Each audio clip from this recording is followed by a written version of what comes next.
Pra, unë e them me plot bindje, kush ka marrë para nga Fondacioni Soros dhe ato para kanë ardhur drejt për së drejti nga parat e shtetasve Amerikan, dihet që vizat amerikane bye për 4 vite.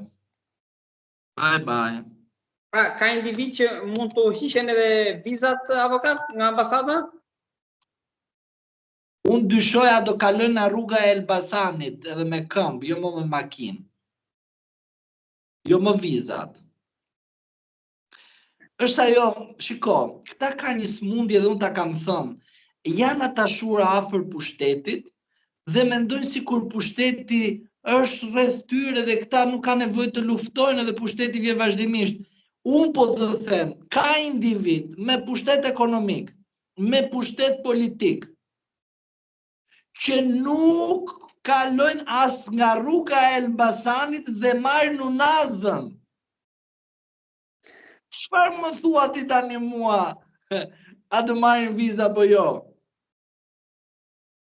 Do ndodhi ndaj një personit diçka që nuk e ka imagjinuar kur. E ka vizën amerikane dhe detyrimi kush ka vizën amerikane duhet shkoj me bilet, datën në ku shkon, edhe me bilet kthimi.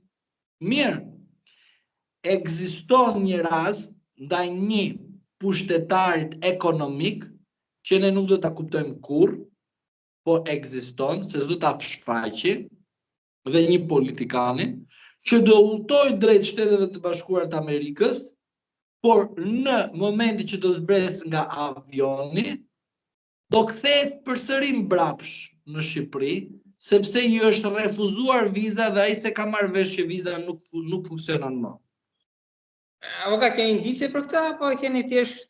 Jo, thjesht janë prova, po dolën edhe thanë, bravo i lumë, po nuk dolën, le ta mbajnë për vete, po do të thotë që erdhi mesazhi që avash se cili do të marrë valizhet e veta dhe pushteti nuk është i përjetshëm, është edhe ai afatmesëm. Tani në rast se dikush nuk ka kuptuar pse është afatmesëm dhe pse nuk është afatgjatë, është çështje individuale, unë nuk futem si bënte Juri në çështje të brendshme, më kupton? Dhe unë nuk futem për këtë arsye.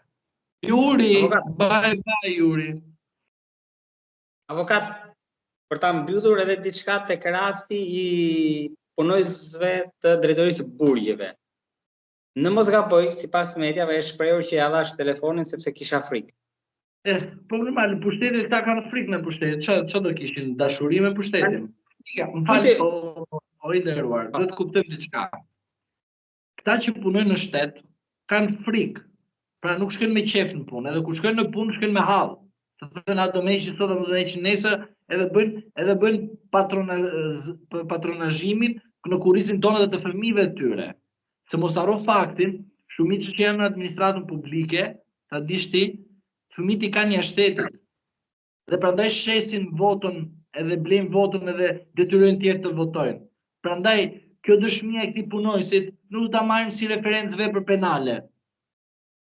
Derisa ky nuk ka bërë vepër penale, ka bërë kush e ka bërë vepër?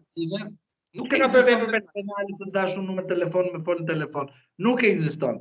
Ata të cilët dalin ta thonë, ta thonë kush është neni i veprës penale që ka bërë ky punojës i policisë. Nuk është Avokat, më thoni ju, avokat, me këtë që po më thoni,